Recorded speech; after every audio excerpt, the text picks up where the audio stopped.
Hi everyone, it's Sunday, March the 29th, and when I woke up this morning, I was prompted with several nudges from the angels to do another angel reading this week. And keep in mind, I usually do these on Fridays, and so one of the reasons why they prompted me to do this is that there's just so much shifting happening.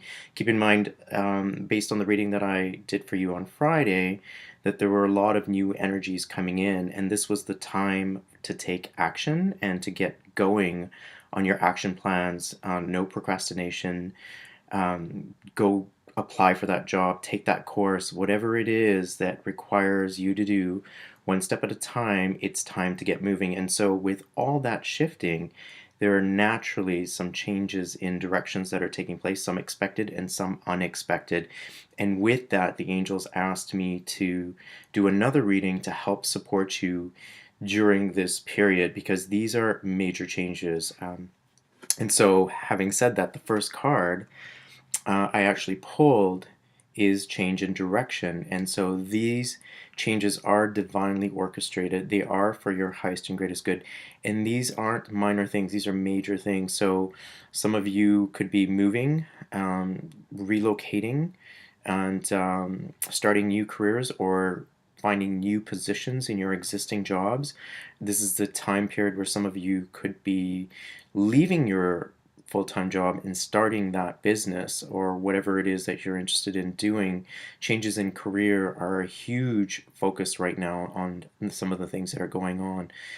And also, some of you could be expanding in your families. So they are showing me that many people are going to find out expectedly or unexpectedly that they may be a parent sometime in the near future. So these are major life changes, and don't be surprised over the course of the next few days or weeks that you start to experience this thing. And so immediately when there's change, what happens? We start to get a little afraid.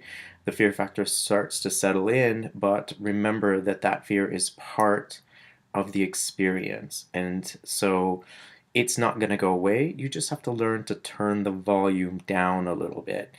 And if the fear gets too much and you're having difficulties moving forward, definitely call on your angels for help. And in fact, what they're suggesting is that you literally visualize that you're swimming in the ocean and using the power and the healing effects of the ocean to soothe and eradicate and remove, perhaps, or reduce the effects of all the fears with all the changes that are going on.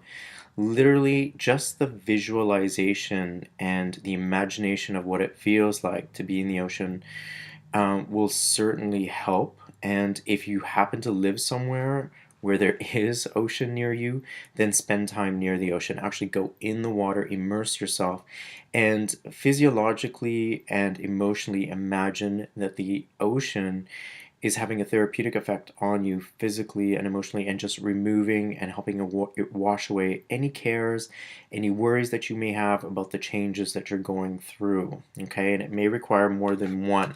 So if you have a guided meditation that can take you through a process, certainly in Toronto, the temperatures aren't warm enough, and we don't have an ocean here. So, that said, I'll definitely be doing this myself. It's interesting because I did a reading for someone on Friday, and I got the exact same spread. And I had shuffled the cards today before I pulled, but I got the exact same spread. So, this is happening to many of us. No, so pay close attention to the universal messages, but also take the time to look at each card and see what messages pop up specific for you. And last but not least, the angels remind you to ask for help.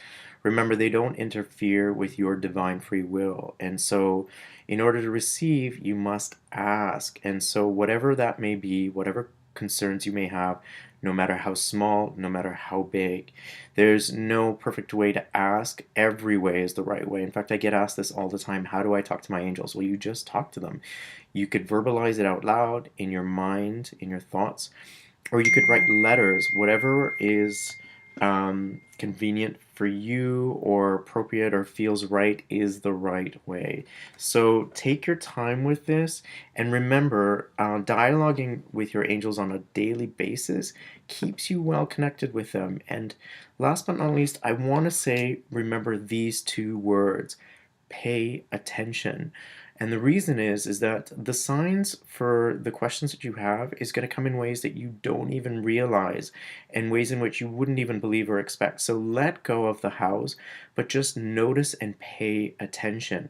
If you see signs repetitively, if you hear thoughts repetitively, if you meet certain people who bring forth the same message over and over again, that's definitely your sign, and it can't get any clearer than that. It's just not going to happen the way you think it does. So, if you have any questions about this reading, definitely inbox me. I wish you angel blessings, and I'm praying for us all during this period that all this transition occurs with grace and ease for us all. I'm calling on the angels to support us with courage, with support, and to provide us with all the resources that we need to help us through this period. But it's all good. I just want you to know that it's all good.